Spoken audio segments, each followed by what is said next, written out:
As previously advertised, I've come to Dublin for the Irish Open, a poker event that's been running for around 40 years, and probably a good place to answer a couple of your poker-themed questions. Well, let's start with a question from THKC Duckworth. Hello, Tim. He asks, what is the one thing you would remove and the one thing you would add to improve poker content media? Look, there's a lot of good stuff out there, and I'm going to be honest, there's nothing I would necessarily remove. As far as adding, let's talk about what was produced last year, for example. GG put out Game of Gold. PokerStars produced Mystery Cash Challenge. I enjoyed both series, but I think they're appealing to people who are already poker fans. We need stuff like the $1 Million Challenge, remember that from US TV? Or something like Shark Cage that has that poker game show crossover. Is this real life? That's what I'd like to see, and I'm thrilled that in 2024, the big game will be back on people's screens, because I do think that that ticks the box in bringing in a new generation of poker lovers. Hello to Paul Kim 3027, who writes, great video, can't wait for more. How often do you get in a live session of poker, whether it's at home or while on the road? I was going to say not that often, but ironically, having been here in Dublin for 48 hours, I've already played 3 poker tournaments. I don't have any results to tell you about, but shout out to my friend and co-host, Joe Stapleton, who made the final table of the €350 Six Max event and finished 4th for €8,000.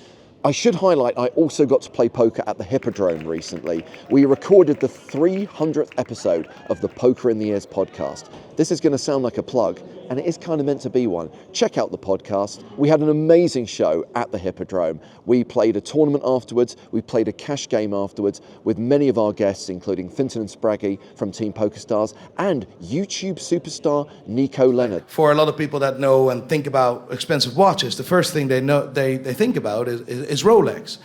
But a lot of people haven't heard of Patek Philippe, but that is basically one of the 3 most important companies and watchmakers in the world. So let's talk about watches as I take a pleasant stroll through Herbert Park. Mary Neelan 6986 asks, do you collect vintage watches? Any gems in your collection? What do you recommend as a first purchase for a novice collector? Well, let's rattle through these, shall we? I'm not a big vintage watch guy. The oldest watch I own is about 30 years old. It's a 1995 Omega Seamaster, the GoldenEye edition. As far as my collection is concerned, I will talk about the watches I own in future videos. But as far as advice for a first purchase, there is no one-size-fits-all answer to that question.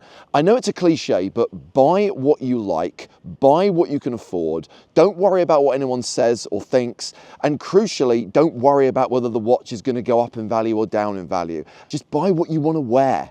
Sean Peachy says, hi James, just started down the watch collecting rabbit hole. I'm so sorry. Do you have any favourite recommended small watchmakers, brands we might not have heard of? Thank you. There are so many good micro brands out there, so many small watchmaking firms that I could recommend. The one I'm going to focus on is the Cabot Watch Company, CWC, based in the UK, Swiss-made watches. They have had the contract with the Ministry of Defence for most of the armed services since the 1970s. That's right, they make mil-spec watches, including this Royal Navy diver, which I believe may still be issued to British naval personnel, and is the watch that James Bond would have been issued as a Royal Navy officer if he were a real person. Well, that brings us on to the subject of Bond. Tony Kennick asks, which of the non-Fleming Bond books are worth reading? I've only read the John Gardner ones. Those could put you off reading for life. I am going to make 6 recommendations by 4 authors. First of all, Colonel Sun, which is the first Bond continuation novel written by Kingsley Amis under the pseudonym Robert Markham. Great story, great villain. Second, Christopher Wood's novelisation of his screenplay for The Spy Who Loved Me. Trust me, it's better than it sounds. Jeffrey Deaver's Carte Blanche, which reboots Bond as a modern-day character, a bit like they did with Casino Royale, the movie. And last but by no means least, the 3 books, the Bond trilogy, if you like, by Anthony Horowitz, which intertwine with the Fleming novels, so they're all period pieces. Really solid stuff, all worth reading. Finally, NFI 132. Looking forward to more Hartigan anecdotes. Thoughts on the Brosnan films? This is a good question, and I think it's actually going to inspire a whole video. I think I need to do a retrospective look at Pierce Brosnan's 4 James Bond films. I think I may have been a little bit unfair about Pierce.